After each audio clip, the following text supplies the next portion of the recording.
All right, so let us get into the movie I feel so fucking unprepared and unqualified to talk about.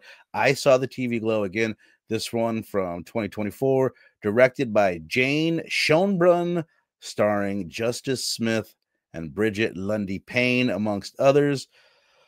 Bro, I was like, what the fuck is this movie? This movie's crazy. As we said earlier, if you're just joining us now, I was thinking while I'm watching it, like, of Donnie Darko, and then just reading a couple reviews. People were like, oh, the Donnie Darko of Gen Z or Gen B or whatever the fuck Gen is going on right now.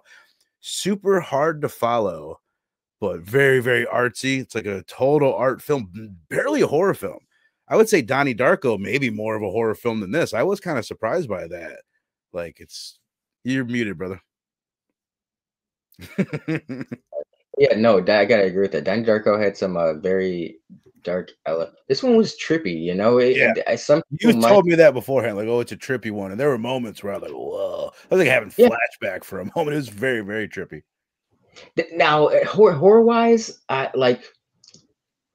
it's not too crazy horror, but it kind of, I told you this earlier, but it kind of was reminiscent of like, Are You Afraid of the Dark? Yeah, where it's like eerie. It's got like this eerie tone, more of an eerie tone to it, as opposed to straight up horror. You know what it reminded me of is, and this kind of a weird comparison, but when I watched Five Nights at Freddy, there's something just like, it's aimed at whatever the fuck. What is it? Is Gen Z? Am I saying that right? Whatever like the teenagers are now. Yeah, Gen Z, they're the most current. Yeah, I'm not good at that game for whatever reason. But whoever the fuck these people are, they are depressed. They are bummed out. Like Five Nights at Freddy's, like, oh, it's the biggest fucking movie in the world for teens. And then you watch it and it's like, oh, it's so depressing. And then this is like that times 10, but it's beautiful. Yeah. It's like, you can't deny the gorgeousness of it. What's the plot? The plot, we have these two teenagers, one of them, both queer, assuming, or they don't really come out. And one of them is definitely a lesbian, and the other one, the whole thing is a asexual trans metaphor. Yeah. He appears to be, it's very complicated. He appears to be asexual in the movie, from like what you're getting for the most part. Directed and written by a trans person, non-binary, I believe. Trans, I'm not 100%. I think they call themselves trans, but they go by they, them pronouns. So I don't know. Okay. I'll go with trans. But it definitely appears to be a metaphor for, you know, you're being confused about your identity or not, like being able to find your own identity. But it's also this whole thing where they meet each other through this TV show that they fall in love with, which I feel like it's a Buffy thing. It pretty much is Buffy the Vampire, in a way, Vampire Slayer, because Tara, who's one of the queer characters from Buffy, she's in this movie. I didn't see her in the movie, but I read about it. But I was like, oh, that's cool. So it's pretty much, it's this whole thing about like being able to connect with a TV show, find yourself in a TV show and see like a reflection of you that you never necessarily knew you had. Like, oh my God, like I never knew that she's going through that. That's what I'm going through. Now I'm able to find myself. And that's why he opens up and sees the TV in himself and or whatever. But it's so, I know most of that from stuff I read and what I read the director saying. And I really would love to sit down and watch this again, but I was definitely not entertained by the movie. It's Donnie Darko without the shit that is actually entertaining to me, other than a few moments. But I've been rambling. But like, what, you've seen it twice now at least, right? Yeah. So I took it as like I mean, I guess you really can look at different ways, but I think the funnest perspective to take is like they are the two girls from the pink opaque world, and this is like an X-Men adventure where the Shadow King has them trapped in their mind or psychic construct, which is Mr. Melancholy. Yes, yeah, and you know that's, and I guess it ties into the gender identity themes with Justice. I forget his name in the movie, but the actor, he is a girl in the pink opaque world, but in in the real world that I forget his name, damn it. But you know, and it's like the themes throughout the movie, it's like they're trying to break free because they've been trapped by Mr. Melancholy, you know, and they don't have access to their powers, but they both love this show. that's how they bond over it, really. But Mm-hmm. it's like eventually one of the two characters, the girl, she escapes this world, and they in this dream world or the real world, they allude to like her house got caught on fire. She like she Yeah. Leah So do herself. you think she dies and that's how she escapes into the pink opaque world? Yeah, I mean, yeah, because that kind of reminded me of like the Matrix, Yeah. there because I don't think they ever necessarily said it in the movie, but in the Animatrix there was a segment where, do you remember the kid from Matrix Reloaded that was really excited to see Neo when he was really young, and he was like, whatever you need, Neo, sir, I'll get that for you. Oh. I thought you were He was talking a about the young little Asian kid at the bus stop or the train stop. No, I'm not sure. I'm not sure.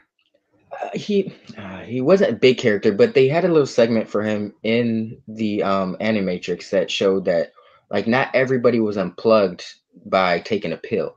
Some Mm, people freed themselves by their mind, and he had to break reality, and he did that by deleting himself. But mm. by doing that, he woke up in the real world. So I kind of got themes of that with them when they had shoved their head in the TV in this movie. Hmm. Um, but the theme, the theme I was talking about was like, we see by the end of this movie, like Justice Smith's character has chosen, is it Justice Smith, the Justice dude? He's chosen not to escape. He did try at one Right. point, but he's too scared. And we see like every time we see them age in the real world, like he's deteriorating. Like, Mhm. the world gets less colorful, it's more bleak. And by the end of the movie, he's like, really, it seems like he's about to kill over. Like, he's got major health issues. Yeah, he's like supposed to be like 40, but he looks like he's 80. Like, yeah, Yeah, he looks he's like shit. yeah. And that's, I feel like that's them tying into like that theme of like people not being them true selves, Hmm. like the damage it does to them. Like, it Right. kills them. Re Where it means, repressing his true self. He said yeah, something he says something earlier in the movie. Like he's sitting there talking with the girl whose name's now eluding me. And he says something about like basically about his sexuality, where he's like, I look down in that part of me and there's nothing in there. Right. And that's why I read it as like, oh, he's asexual. right, yeah, But then at the end of the movie, like we see him, like he cuts himself open and he sees what's in there. And it's like this beautiful TV. So it's the yeah, reflection of the TV. It's like it's either what he got from the TV, or you could look at it. I don't know. There's like so many ways to look at it. This is like the TV in something from the TV is now put inside of you. You know what I mean? You us being influenced by media in a way, but he was able to find out, oh, that's what's inside me, or I don't know. There's yeah. a I lot was going looking on. at like that with that scene in the bathroom where he's like, was looking at one in particular where he's like, he still has time. Like his inner self, his glow, his true self is still in there. Like it hasn't been Mm, completely diminished or wiped away. Like he's still got time to find himself. right. It's And then that we don't know what he does right after that. The movie because ends. the movie, So he yeah, kind of like finds himself in a way. And then he still seems pretty fucking distraught. And then yeah, he's headed out, he's leaving work, and we don't know. So we're kind of left to wonder, what is he going to do with this? And we're told that I have a family. He looks at the camera and he talks to us, which is also weird. And he tells us, I have a family and I love them more than anything. And it's like, do you? With the way that you said that, and we never see them. yeah. So it's like we know that he's probably, if he's asexual or he's maybe gay or he's maybe trans or whatever, the idea is that he never really wanted that family, that normal, typical, family. That And then yeah, that ties he's into transformed the inside his mask. true self. Yeah, yeah. This movie, it's got a lot of themes. Like the whole, I think the mask thing you'd be applied to damn near anybody, and not just when it comes to like sexuality and stuff like All that. this stuff, even like the not like a teenager not knowing their identity, is 100% of all teenagers go through that. Yep, So yep, it's definitely a thing that even if you're not in that exact situation, you could totally relate to it. Like fuck, what we're yeah, talking about Buffy, like yeah, Willow's situation. I've never been a lesbian, but that hits super hard. We all get that. We all get not fitting in or not yeah. feeling like we're ourselves or whatever. That speaking of the Buffy stuff, let's talk about the editing. Like that's one thing I really did. Like the visuals of this movie, like the editing, like when he's like walking down the hall at the beginning of the movie, and it's like laying out the episode titles and the synopsises on the screen, and like marker pink. It was very cool. Yeah. Definitely gave me vibes of like early '90s shows that were on Nick, like maybe Clarissa Explains It All or stuff like that. Pete and Pete. They're in this movie. Pete What? and Pete. I think that's. I never saw them, but I'm pretty sure I heard. I think that's the ones that I heard were in this movie. Are Pete and Pete. Tara from Buffy and Fred Durst is Owen's dad. No way. Yeah, fucking Fred No. Durst. Yeah. And he's great. I don't think he says like barely anything. He's got the one line where he's like, "Isn't that show for girls or whatever?" But he's just like looks like a dickhead, kind of like what we were talking about with Nick Frost and Black Cab. Yeah, this like you put this guy. That's Fred Durst. Is his dad? Yeah. Wow. I know. Shout out. I wonder, has he been in anything else that you know of? I've never known him to be like, but he was good. Not that he does a lot, but he was pretty good in this.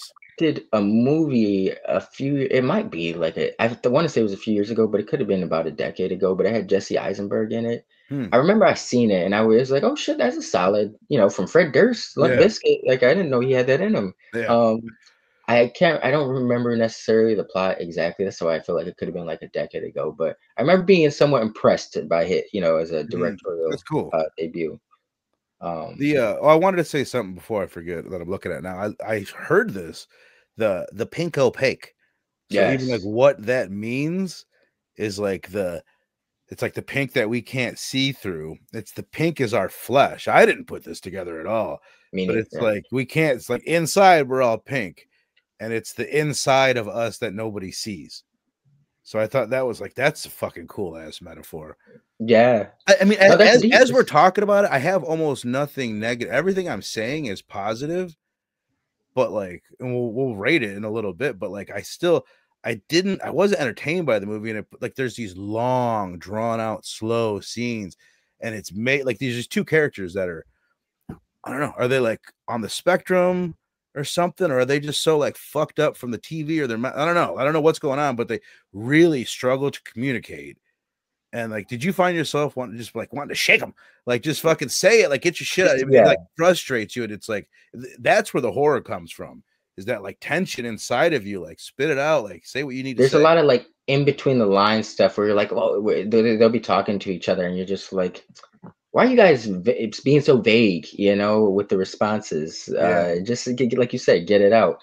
But I was reading up on the director, and I remember they said that they wanted, because they made this movie when they were going through their transition period. They wrote this, or didn't make, they wrote the script for it, but they wanted this movie they weren't worried so much about the dialogue or anything. They wanted this movie to be more hit emotionally, like make you, and I think it does its job in that aspect, because it's like you said, it's not a horror. It is kind of slow, but there's something very interesting here, and there's themes, like you said, with the Tara stuff and Buffy. Like you don't have to be that exact situation to understand that situation. And I think there's a lot of like thematics with this movie where it's like you feel what these characters are going through. They might not necessarily execute the dialogue well, but I think you really do feel their positions, or how they're feel the anxiety the Justice character feels. You feel how, like, I want to say lack of confidence, but it's like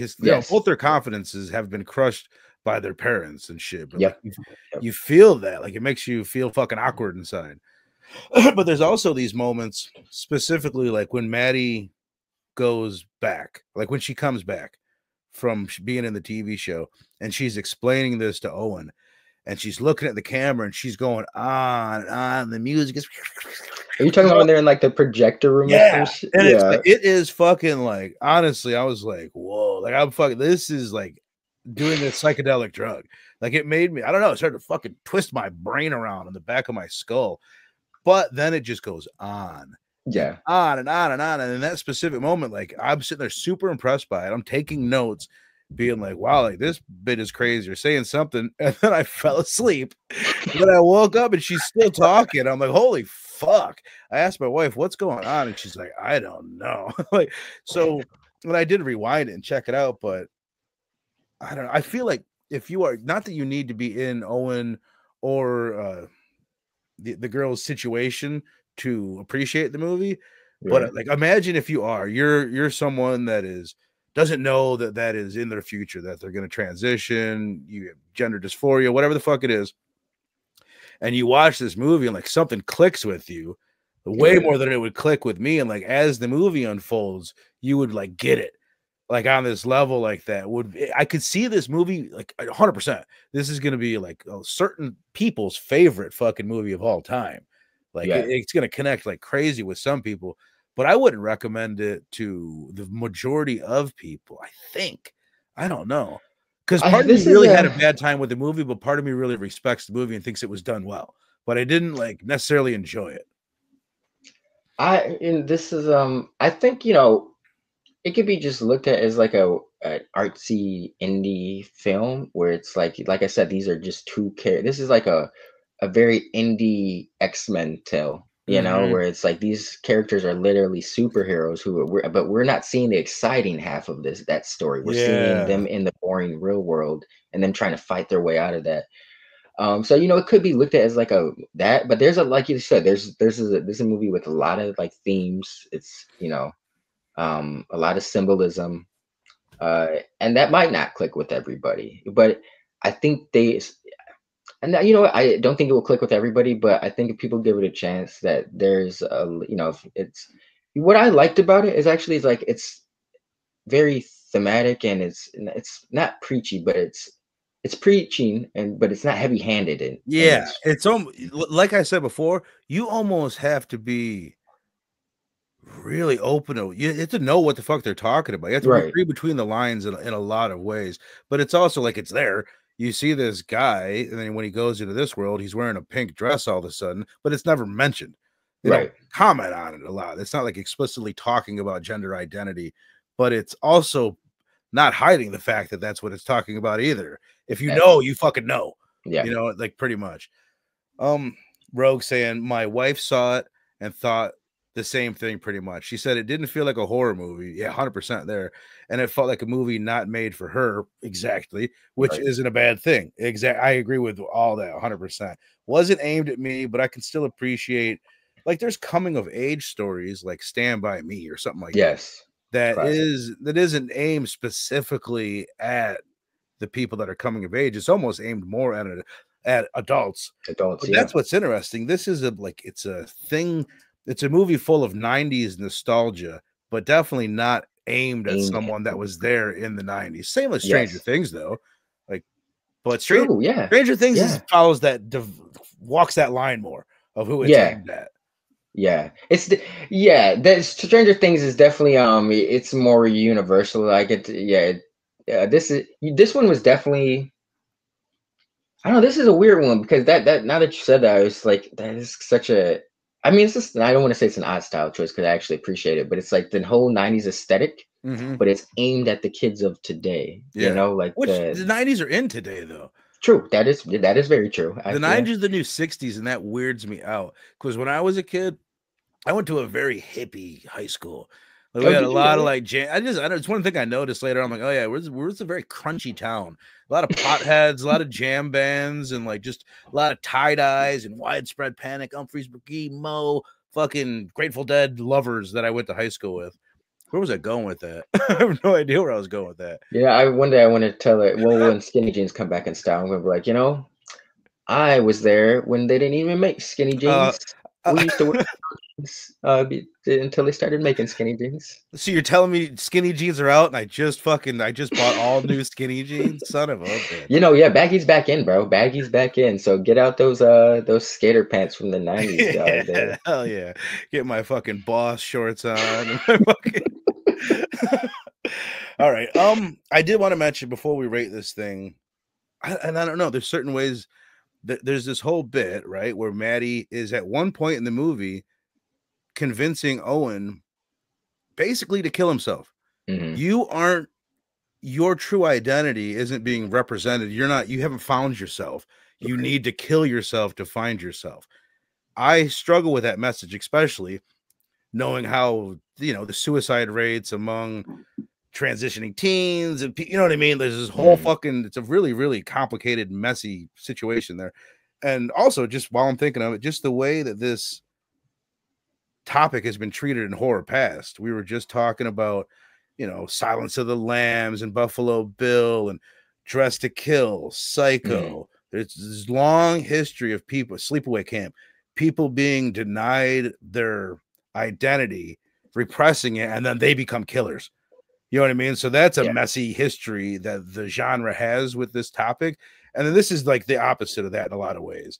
Yeah. But like the suicide bit is the shit that it's like, maybe I don't fully understand it enough, but I don't love it, you know? No, I definitely don't love it. But I think they were trying to show like the two sides of that struggle for transitioning people is like they either suffocate themselves to the point where it's like they're just miserable living, just going, you know, and that's the why he can't character. breathe. That's why he can't breathe. Yeah, that's a great way. And then with Maddie, it was just like I think they were trying to show the extremes of like what it's like when they can't be them true selves. They feel like they shouldn't, you know, I'm not meant for this world. Then, you know, like if I can't be accepted for who I am, you know, like I'm not supposed to be here. You know, that's never the option. But that I think they're trying to explain that these are the extremes that people go through when dealing, you know, the transitioning stuff. Right. But no, yeah, that's always a heavy subject, you know. That But you know, I was just kind of looking at it from a side. I was trying to look at it more positive, like the whole Matrix thing. Like I said, it was like that's how they escape the dream world. You know, you got right. But this it's already a heavy movie dealing with some really heavy real themes. You know, so I don't think they were trying to make light of it, but I think they're just trying to show like when you don't allow people to be them true selves, like these are some of the negative outcomes that happen from that. You know, like either like like we were saying, justice is deteriorating in front of everybody. You know, he's living a miserable life, or then there's the extreme where people feel like, you know, I clearly am not meant for here. You know, which is that's their head messing with them. That's never the option. You know, but I mean. It's never the right option, but sadly, it is the other option. That's what fucking people do, man. I've heard this is just like a fucked up metaphor that I heard someone say one time that not necessarily ties to, I guess it could tie to what we're talking about, but I heard someone talking about like the thoughts of suicide. Like imagine being in a sauna and like you're stuck in there and can't get out. And it's just like, it's getting worse and worse and more uncomfortable. And I gotta get the fuck out of this sauna. Like that's just like that's always stuck with me. Like, oh, that kind of puts into perspective of the dilemma. Yeah. But all right, let us. I feel like there was one more thing I want to touch on before we get about this bitch. Oh, the other thing was just the memory. Like part of this is, you know, it's like this dreamlike thing. They're dealing with memory and nostalgia. And I really like the bit where we see the TV show at the beginning of the movie. We see what it looks like. And then when he rewatches it again as an adult, and it's corny and it's not nearly as scary, and it's just like it's so much cheaper. And it's like we've all done that. Yeah. We've all went back and visited something and been like, what? It's not magical. Yeah, or even just like go to somewhere that you grew up, like your childhood home or whatever, and look at it. It's like that is not your memory is not accurate. You know, science knows that pretty well. We make a lot of shit up, but that was a cool. You know what? Playing video games had me realize that. I was like, bro, we update our memories, you know, like we put better graphics in these old games in your head. Yeah. We literally do that. Like, cause I was like, I remember this being so much more epic, or I remember this being so much more vivid. And it's just like it's like we're giving our memories a remaster, you know, making it work better for us. That's so fucking true. We do. we edit our memories. We put ourselves in better positions in our mind, and we make TV shows cooler. We make our, you know, we make our ex-girlfriends hotter probably, or ugly, or whatever benefits us. Chill saying we here at Blood Splatter Chatter are not, capital letters, not advocating to kill yourself. Just a metaphor. Let's get that out there. Still got my N64 memory card. Chill. You got anything you want to add to this before we go ahead and rate this bad boy, brother? Yo, no, yeah. You know, this is not. It's an interesting film. Not really a horror, but I could see why some people would kind of view this as it's like what am I trying to say? It's I can see how some people find this to be extremely horrific because they can relate to, you know, a certain people will definitely find this to be able to put themselves in that situation, and that's Right. horrific for them to It's gonna the anxiety. give you like some kind of physical response that isn't quite horror. It's gonna make you super uneasy Yes, in yes, moments, and it's also, like I said, it's gonna psychedelically twist your fucking brain apart at certain moments. very Yeah, there's dreamy. something about it, the sound and the look and the fucking words. It is very, very trippy at moments. You know the moment where it's showing like young Owen, and it's like that. It's like a parachute behind Yeah, them or whatever. It's like that is fucking crazy looking. Like the visuals in this movie are like top. I've never seen a movie like this, so I yeah. definitely like when rating, and I have to put that into account. But I also like was dying for the movie to get over from like 25 minutes into it. To be honest with you, like I was like, dude, this thing needs to end. Like it was hard to really focus on it because it was so slow and like nothing was happening. Like the first Yeah. 20 minutes of the movie, it's just awkward teen meets awkward teen. Teen goes to teen's house, they watch show Watch a show. awkwardly. And then it's like 2 years later. It's like, what? Hold on, what happened? Hold on. I remember pausing and being like, what the fuck just happened? That's the setup of your movie. Like, and I guess it is. That's the whole setup about two teens meeting, connecting over a TV show together. But it's just like there wasn't a lot in that for me to be like invested in a way. But the I feel performances that. were amazing. Like Yeah. that fucking kid, Owen, Justice Smith, it's like they found the kid and they just here, we're filming you, say this. It's not like it was a performer. It really was like they found this kid. But let's go ahead and rate it, man. All right. Yeah, this is an interesting one, man. It's not, you know, it's hard. This is a hard one to grade for me, It to be really honest is, with you. man. Because I Like, at I one respect. point I said to my wife, I'm like, I said the movie sucks. She's like, oh, it doesn't suck. I'm like, no, it doesn't suck. It's awesome, but I don't like it. That's why it's that's why it's hard to grade. But sorry. No, no, and it's not scary. You know, it's really. I think the general audience, general most people universally would probably see this and kind of be see it as like a mind fuck. You know, Yeah. and not necessarily find anything too scary about it. There was eeriness to it. So and you know, and then this was a lot of people were billing this as a horror movie. So that's the only reason I'm bringing this up. You know, this is Mhm. when I don't really see it as like in the vein of horror, but visually fantastic. I really like that. I really respect when a movie can be preachy but not heavy-handed in it. Yeah. Like, you know, like you were saying, if you're there, if you're hip on to the game, like you can pick up what they're saying, you know. But Mhm. if it not, it's not just throwing it in your face like, hey, this is you need to understand this is what the movie is about. But it's Right. there, you can recognize it. So I really respect that. Love the performances. Visually it was great. Man, I really dug the nostalgia shit, man. Like you know, the second viewing definitely improved it for me. Yeah, I bet, dude. This cries out for that second viewing. Yeah, I was like a 3.5 my first viewing.